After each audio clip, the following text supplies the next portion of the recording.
Good morning. It's Monday morning, the morning of the second day. I got up before I could see, actually, a little before 6. It's about 6:30 now. And we're having breakfast, same as usual. Well, I am trying something a little new. This is cocoa, like always. The directions on the cocoa packet say 6 inches of water per packet. 6 ounces of water per package. My mouth is obviously not yet quite awake. And 6 inches, man.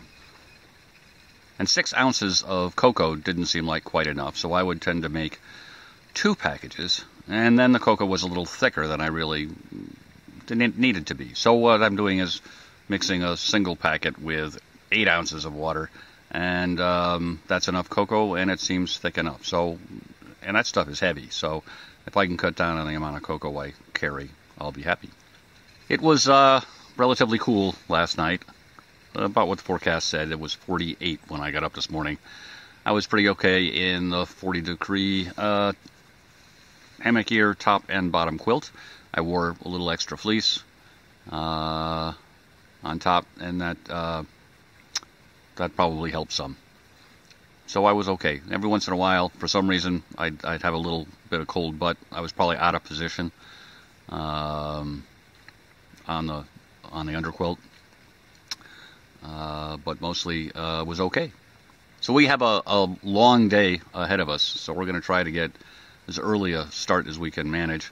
One of the benefits of this site, it's a dry site, but they let you get water at the hut, and it doesn't need to be filtered. So I got water when I came down yesterday afternoon, and I'm going to stop and get water again on my way through.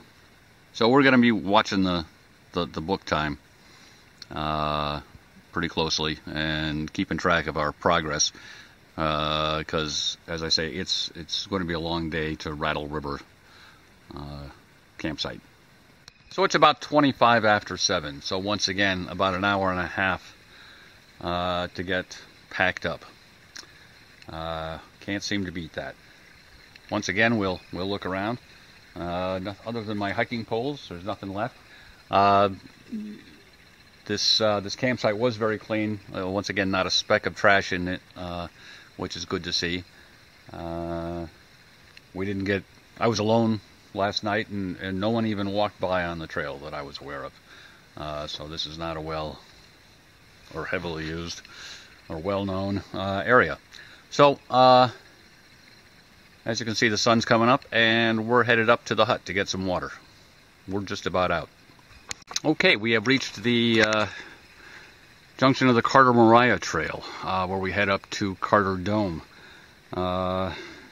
It is 1.2 miles, should take an hour and 22 minutes with a 1,500-foot elevation gain, so we should be there around 9. The guide promises that the ascent is steep, at least initially.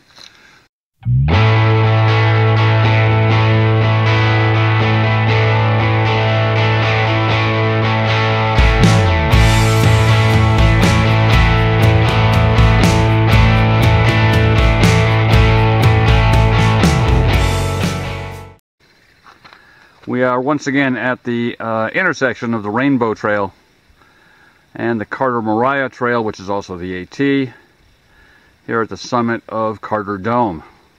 We were here, of course, a couple months ago.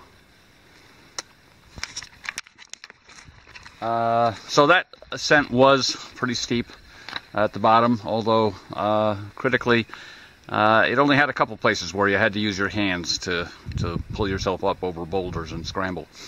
So that made it a more pleasant experience than some of what we did on the Wildcats, where the hiking poles were more of a hindrance than a help in a lot of places. So once again, I took a look for that spring, or I just was looking for a sign or a side trail or something all the way up, and I didn't see anything. So I think the spring that the guidebook mentions, the AMC guidebook mentions being somewhere up near here, is more myth than reality, so don't count on finding it. So we're on to Mount Height, Not much elevation change, I think, and only about 18 minutes to get there. It's a gorgeous day. Again, less breeze than yesterday.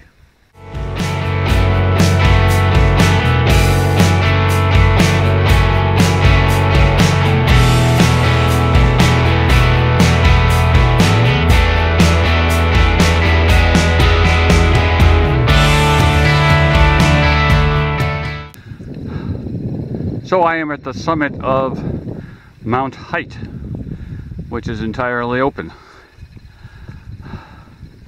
So that's Carter Dome back there.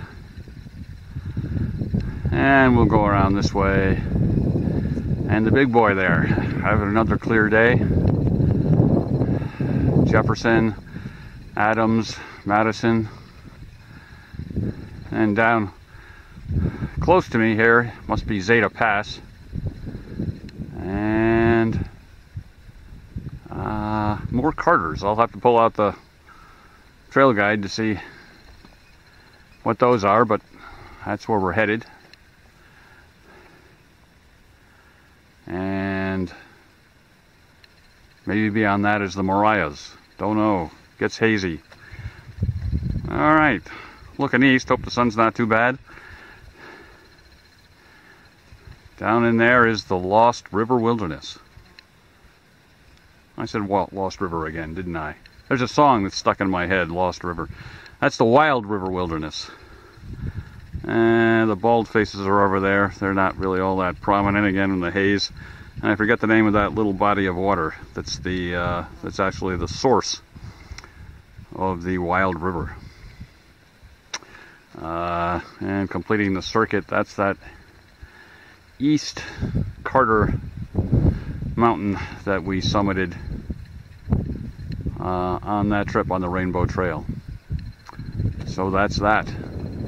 So we are in Zeta Pass, where they're quite adamant that you are not supposed to camp, though I don't really see much in the way of good camping areas in any event. So we have 0.8 of a mile, 40 minutes plus 511 feet to the summit, the wooded summit of South Carter Mountain. It's about 5 minutes of 10 now. So we're doing okay, I think, in terms of time.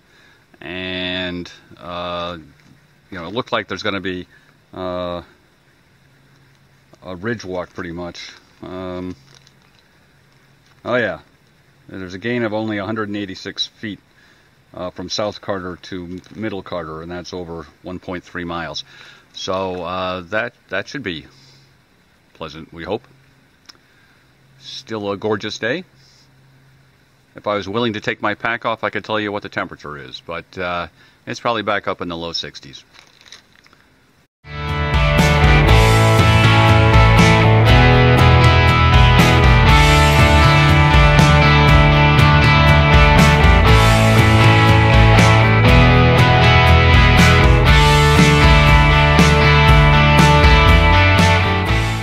Well, it's 10:30 and we have made it to the summit of South Carter Mountain, right about on time. We're doing well on time overall. There's a thread hanging off the camera. Let's see. So we have to go on to Middle Carter. It would be handy if I had someone here to hold this stuff. So we have 1.3 miles to go. Should take about 52 minutes. Elevation gain of all of 186 feet. As you can see, I did take my pack off to take a break here, and so I can tell you that the temperature is 62 degrees. And there's a few fluffy clouds in the sky, and that's it. I haven't seen anyone on the trail since leaving the Carter Notch hut. There were, you know, people there, of course, where I got water. Yesterday, lots of day hikers. Saw 4 long-distance hikers, I'm guessing from the way they were decked out. 2 northbound, who passed me, of course, and 2 southbound. Don't know where the southbounders are going. I wouldn't think you could do the whole trail. I mean, you wouldn't get down to Georgia till January or something. Anyway, well, we'll soldier on.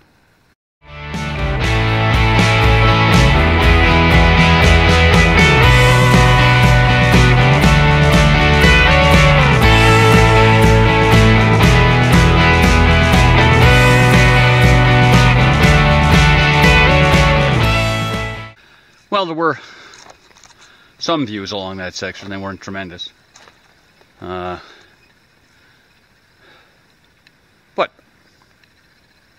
who's to complain? So we arrived at the intersection with the North Carter Trail. Not sure if that's legible. Right about on time, 20 of 12.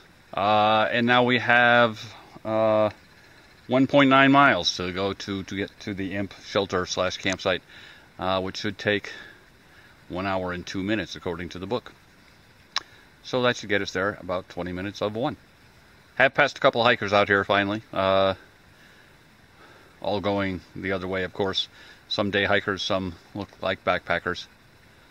So there is some activity on the trail. Good to know. Well, we do have some views from North Carter, looking east.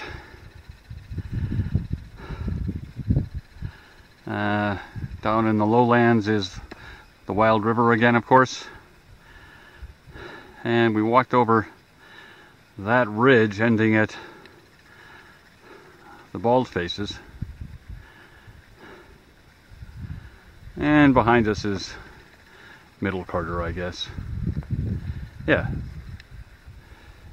Well, the guidebook warns of some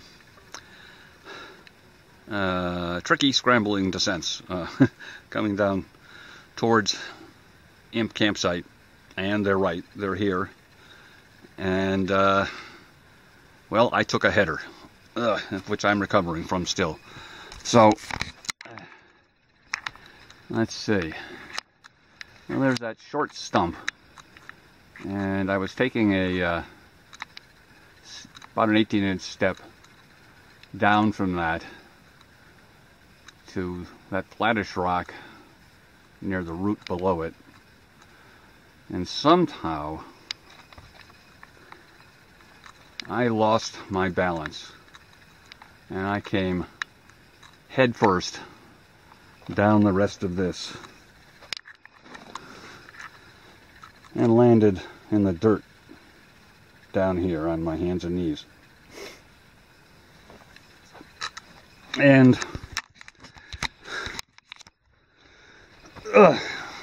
now that my heart rate is back to near normal, it appears I'm no less worse for the wear. I've got some dirt on the knees of my pants. I've got a little scrape on my ring finger of my right hand.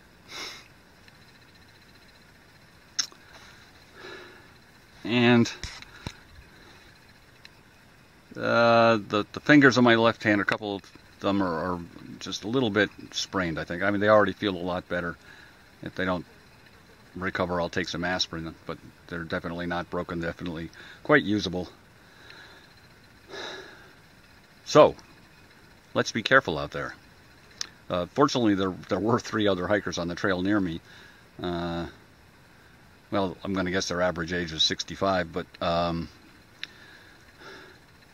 still it would have been better if I had gotten hurt that there were people here. There are quite a few hikers out on the trail. Alright, well that'll set us back a few minutes. Not that we're going to hurry. So, we made our way to the Imp shelter, and we already went down and got some water. And made our way back up the access trail, and it's now about 1:45. And the accumulated time, book time, to get from here to Rattle River Shelter is 3 hours and 20 minutes. So we're looking a little after 5, which is later than I'd like, but it's okay. So the next trail junction is 0.7 of a mile with the Stony Brook Trail.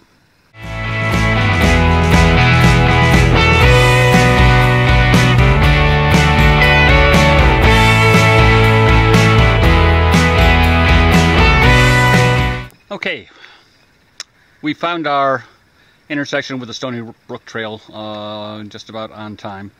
We next have to go 1.38 miles, 1.9 hours, plus 853 feet on the Carter-Moriah Trail, pretty much over Mount Moriah, to the intersection with the Kenduskeag Trail, which we will then pick up as the AT. Yeah, 20 after 3 or so, I guess, to get there. It's mostly uphill, so that seems more predictable.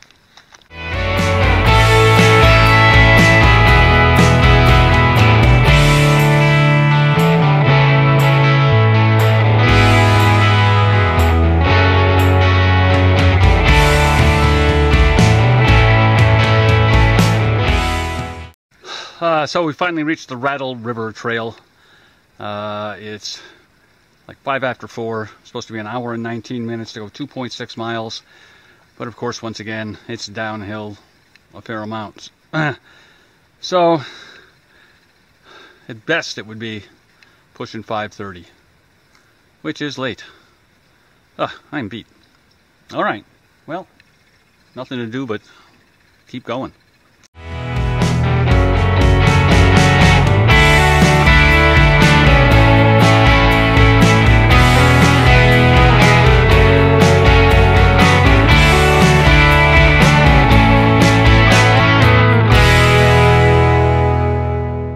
So I got here to the Rattle River shelter just exactly when the book time said I should, 25 after 5.